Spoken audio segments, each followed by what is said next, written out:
Shalom peuple de Dieu, je vous bénis au nom de notre Seigneur Jésus-Christ, des très bonnes choses de partout où vous nous suivez.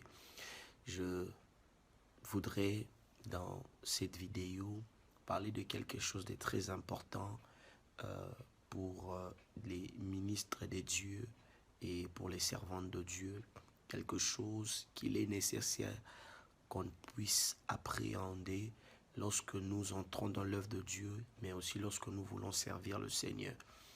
Très tôt, quand je commençais à servir le Seigneur, lorsque le Seigneur m'a appelé, le Seigneur, au travers de ses serviteurs, avait martelé sur un fait, c'est qu'il fallait que je comprenne et que je saisisse qui j'étais devenu lorsqu'il m'a appelé.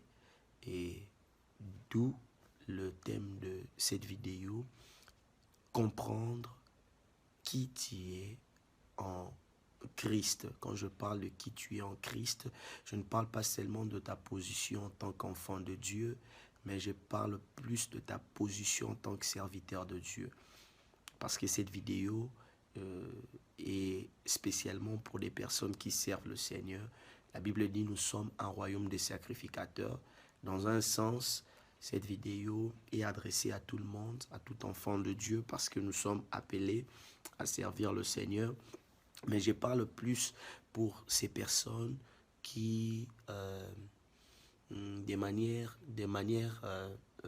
plus spécifique, sont déjà entrés dans l'œuvre de Dieu et qui ont un appel à servir le Seigneur de manière précise, soit dans les 5 ministères, soit exercer une fonction très déterminante au sein d'une église locale.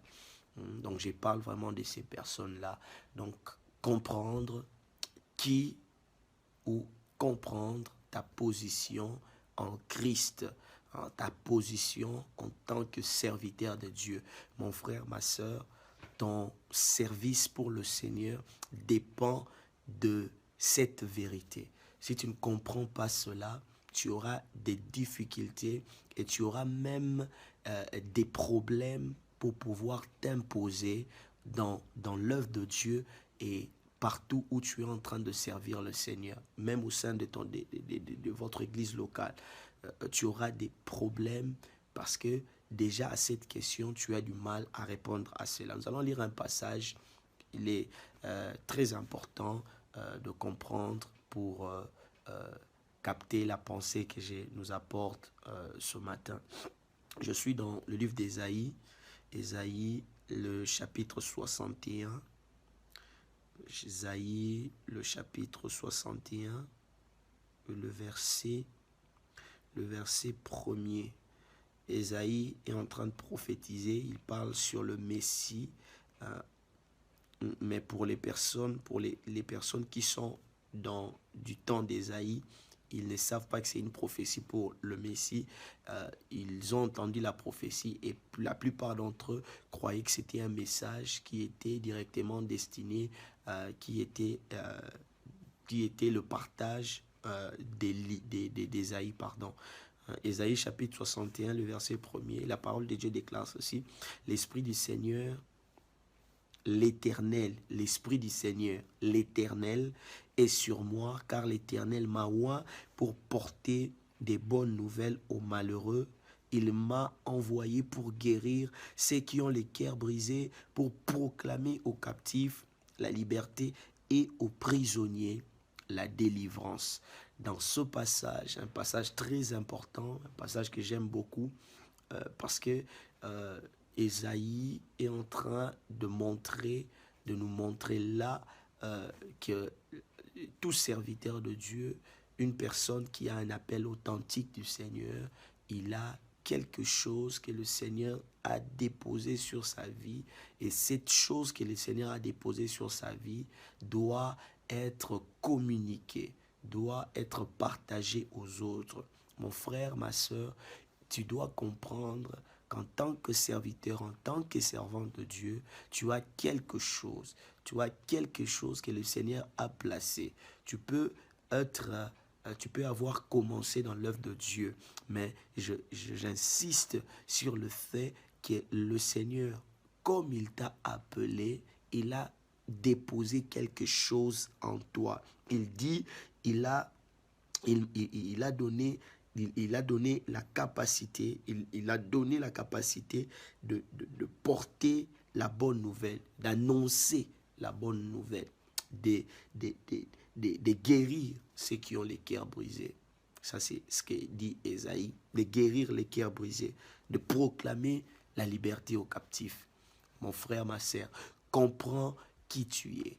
Si tu ne comprends pas ta position en tant que, j'insiste, en tant que serviteur de Dieu, tu dois comprendre qu'en tant que serviteur de Dieu, le Seigneur a déposé des très grandes choses en toi. Le Seigneur a déposé des choses en toi. Le Seigneur a déposé des choses dans ton ministère. Tu dois comprendre que tu es une personne qui a des solutions. Tu es une personne qui a des solutions aux problèmes des autres, aux problèmes de l'humanité. Voilà pourquoi un serviteur de Dieu, une servante de Dieu ne se comporte pas comme tout le monde. Mon frère, j'insiste, si dans le ministère, tu te comportes comme tout le monde, tu fais les choses comme tout le monde, tu auras des difficultés à t'imposer là où le Seigneur t'a placé. Tu auras des difficultés et plusieurs même vont commencer à douter de ton ministère. Si tu parles comme n'importe qui, si tu fais des choses comme n'importe qui, tu te comportes comme n'importe qui, les personnes qui seront au milieu de toi, seront près de toi, auront des difficultés à accepter même ton ministère. Tu dois comprendre que dans l'œuvre du Seigneur, parce que le Seigneur t'a appelé, le Seigneur a déposé des choses en toi, il doit y avoir en toi une certaine conscience. Une conscience. Tu peux être un jeune ministre, tu peux avoir commencé dans le ministère, mais parce que le Seigneur t'a appelé, l'œuvre de Dieu, ce n'est pas d'abord une question d'âge. L'œuvre de Dieu, ce n'est pas d'abord une question de maturité d'abord, mais c'est d'abord une question de conscience. Comprendre que comme tu es là, parce que le Seigneur t'a appelé, il t'a mis à part, le Seigneur t'a mandaté pour faire quelque chose, tu dois comprendre que le fardeau de Dieu, la grâce de Dieu est sur toi. Et pour que les personnes bénéficient de cette grâce, tu dois être de ceux-là qui savent se comporter. Tu dois toujours être à ta place. Les personnes, généralement les personnes qui nous entourent, sont très exigeants, surtout sur les serviteurs de Dieu. Et tu dois comprendre cela en tant que serviteur de Dieu. Tu dois comprendre que tu dois arrêter de faire les choses comme messieurs et madame tout le monde. On peut comprendre certaines légèretés dans la vie d'un enfant de Dieu. Quand je dis enfant de Dieu, je parle plus des fidèles. On peut comprendre une certaine légèreté dans la vie des personnes qui ne sont pas encore entrées en profondeur dans les choses de Dieu. Mais lorsque le Seigneur t'appelle, tu dois vraiment avoir cette conscience-là que sur toi repose quelque chose. Je disais tantôt, lorsque le Seigneur m'a appelé au ministère, très rapidement et très tôt, le Seigneur a insisté sur le fait que je devais comprendre que sur moi, il y a quelque chose que le Seigneur avait placé et que le Seigneur avait besoin que je travaille pour bénir plusieurs personnes. Et dans cette perspective, le Seigneur m'a conduit très tôt à avoir conscience de qui j'étais, de ce qu'il y avait sur moi. Et le Seigneur insistait beaucoup parce qu'à ce temps-là, j'étais encore très jeune. Le Seigneur insistait beaucoup sur le fait que je ne devais pas regarder à mon âge, mais je devais plus me focaliser sur cette grâce qui a été placée sur ma vie et je devais travailler pour que des personnes qui étaient à l'extérieur de moi puissent accepter cette grâce-là. Je devais travailler à cela pour que toutes ces personnes qui allaient s'approcher de moi commencent à accepter la grâce de Dieu et acceptent que je puisse déverser cette grâce-là sur eux. Donc, dans le ministère, il y a vraiment ce problème-là, hein, ce combat-là que nous rencontrons. Hein, mais nous devons vraiment travailler à cela. Travaille à cela. Tu dois faire attention, mon frère, ma soeur. Fais attention à ton habillement. Comment est-ce que tu t'habilles? Fais attention à cela. Ça peut dénoter de l'immaturité par rapport à ton habillement. Hein, comment est-ce que tu t'habilles? Hein, comment est-ce que tu te présentes au devant des personnes que tu conduis? Hein, c'est très important. Comment est-ce que tu parles aux différentes personnes qui sont au devant de toi? Comment est-ce que tu bouges? Donc, tout ça entre en compte et va faire assez que les personnes puissent respecter la grâce de Dieu qui est sur toi ou puissent négliger cette faveur que le Seigneur a déposée. Donc, j'insiste vraiment sur le fait que tu dois comprendre avant de commencer à t'afficher, avant de commencer à sortir, avant de commencer à chercher à bénir les autres. Tu dois apprendre, tu dois être au pied du Seigneur afin d'être enseigné, comprendre que dans l'œuvre de Dieu, tu as quelque chose à donner. Et ce que tu dois donner, tu dois aussi toi-même être conscient de cela. Être conscient que le Seigneur ne regarde pas d'abord ton âge, le Seigneur ne regarde pas d'abord ce que tu as, le Seigneur regarde à ce qu'il a placé en toi. Et ce qu'il a placé en toi a besoin de bénir les autres, a besoin de se manifester. Et parmi les choses qui peuvent empêcher cela, c'est la manière que tu es. Est-ce que tu es conscient de qui tu es? Est-ce que tu es conscient que tu es ministre de Dieu? Est-ce que tu es consciente, femme de Dieu? Est-ce que tu es consciente que tu as l'onction de Dieu? L'onction de Dieu, ce n'est pas d'abord de faire tomber les gens, mon frère, ma soeur. L'onction de Dieu, ce n'est pas d'abord de démontrer la puissance du Seigneur, mais tu dois comprendre que sur toi réside le Saint-Esprit. Et le Saint-Esprit qui est en toi se manifeste d'une manière exceptionnelle, d'une manière différente, parce que au-delà d'avoir le Saint-Esprit, au-delà d'être enfant de Dieu, tu es serviteur, servante, tu es ministre de Dieu. Je ne sais pas si quelqu'un est en train de me comprendre. Vous voyez, Élie pouvait dire à Akab, il dit, à partir de ce moment, je paraphrase, il dit à partir de ce moment, il n'y aura plus ni pluie et ni rosée, sinon à ma parole. Vous voyez, il pouvait dire cela parce qu'Élie avait atteint le stade où il avait compris que sur lui résidait non seulement l'onction de Dieu, mais il pouvait comprendre qui il était devant le Seigneur, qui il était devant celui qu'il servait.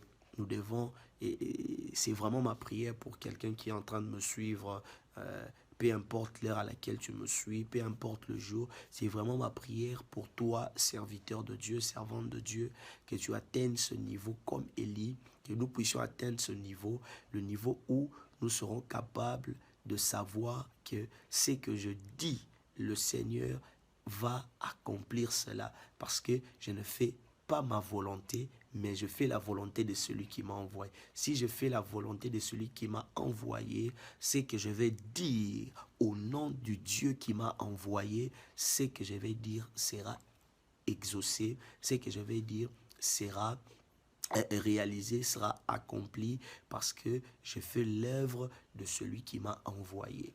Je dois travailler à cela. Je sais que ce n'est pas facile, mais mon frère, ma soeur, tu dois apprendre. Une fois que tu as cette conscience-là, une fois que cette conscience commence à s'intérioriser en toi, tu vas comprendre, automatiquement, tu vas cesser avec certaines choses. Très important.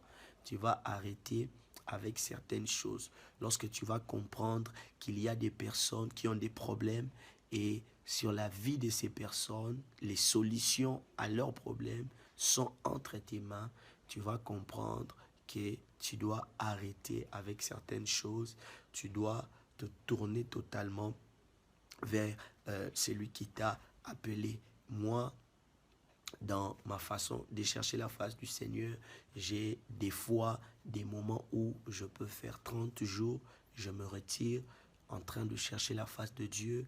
Je suis des fois, je peux aller dans les montagnes où je quitte la ville, je monte à la montagne où je vais chercher le Seigneur pendant une semaine, pendant 3 jours, parce qu'il y a des personnes un peu partout où le Seigneur a et le Seigneur m'a donné la solution au problème de ces personnes. J'ai la conscience que sur moi, le Seigneur a donné quelque chose et au dernier jour, je serai jugé par rapport aux choses que le Seigneur m'a données. Vous voyez, c'est très important, c'est vraiment très important. Le Seigneur Jésus-Christ, avant de se manifester, avant de commencer son ministère terrestre, il, il, euh, on ne parlait pas des miracles qu'il avait la capacité de faire. Avant de se manifester, il y avait plusieurs choses en lui qui étaient cachées. C'était des choses qui existaient parce qu'il était pleinement Dieu. Mais comme ce n'était pas encore le moment de sa manifestation, il ne manifestait pas ces choses. Mais lorsque le temps fut arrivé, le moment pour lui de se manifester, il s'est manifesté pleinement et il n'a plus eu de repos. Vous voyez, hein, pendant tout le temps il a eu à exercer son ministère, vous allez constater dans les évangiles qu'il n'a vraiment pas eu le temps de se reposer. Il était tout le temps dans la recherche, dans la prière, mais aussi dans l'exécution du ministère. Donc, il était en train de donner aux hommes ce qu'il avait reçu de son Père. C'est très, très important. Travaille cela, mon frère. Peut-être dans les vidéos prochaines, je nous donnerai quelques éléments où je veux nous montrer comment est-ce que nous pouvons faire en tant que ministre pour travailler notre position. Mais déjà d'emblée, l'une des choses qui va te permettre de travailler, vraiment de travailler qui tu es en Christ, de connaître ta position en tant que serviteur de Dieu, c'est la première chose et la chose la plus importante à mon sens, c'est d'être avec les personnes qui sont conscientes de ce qu'elles sont au devant de Dieu. Vous voyez, hein, avec des ministres qui sont conscients, hein, pas des aventuriers, pas des personnes qui sont qui ne comprennent pas ce qu'elles font dans l'œuvre de Dieu, mais des ministres, des serviteurs de Dieu, des servantes de Dieu qui comprennent aussi. Hein. Tu peux commencer dans les ministères, mais si tu t'entoures des bonnes personnes, si tu t'entoures des bonnes personnes, automatiquement, tu vas aussi bénéficier de cette grâce-là. Tu vas bénéficier de cette grâce-là et tu vas constater toi-même, petit à petit, tu deviendras conscient. Tu vas arrêter de regarder à ton âge, mais tu deviendras conscient de ce que le Seigneur a placé en toi. Du moins, pour ma part, après avoir reçu ces choses au début de mon ministère, ce que le Seigneur avait fait, il avait commencé à me mettre en contact avec des jeunes ministres qui avaient un peu plus d'expérience que moi. Et chaque fois que j'étais avec eux, je m'édifiais, je devenais beaucoup plus fort, beaucoup plus conscient de la grâce que le Seigneur avait placée sur moi. Je vais arrêter cette vidéo ici. C'est une première vidéo dans la chaîne. J'avais précisé que nous allons faire vraiment, ça sera des temps d'enseignement, mais aussi ça sera de temps d'édification où nous allons partager notre expérience et nous allons nous exhorter comme ça pour pouvoir pour pouvoir donner vraiment le meilleur de nous-mêmes. Prenez soin de vous, que la grâce de notre Seigneur soit votre partage. Je vais prier juste pour toi, mon frère, pour toi, ma soeur, que le Seigneur a appelé, qui est même dans l'œuvre du Seigneur, mais tu as un problème de conscience, tu te comportes comme tout le monde, tu fais les choses comme tout le monde. Au-delà d'être serviteur de Dieu, tu as toujours cette difficulté-là démontrer vraiment la vie et la grâce que le Seigneur a placée, a déposée en toi. Tu vas juste fermer les yeux là où tu es. Je vais prier pour toi. Et le Seigneur qui nous avait fait grâce, le Seigneur qui, alors que les débuts étaient difficiles, je vais prier notre Dieu afin qu'il te fasse aussi grâce comme il nous a fait grâce. Éternel notre Dieu, j'ai prié pour mon frère, j'ai prié pour ma soeur qui me suit.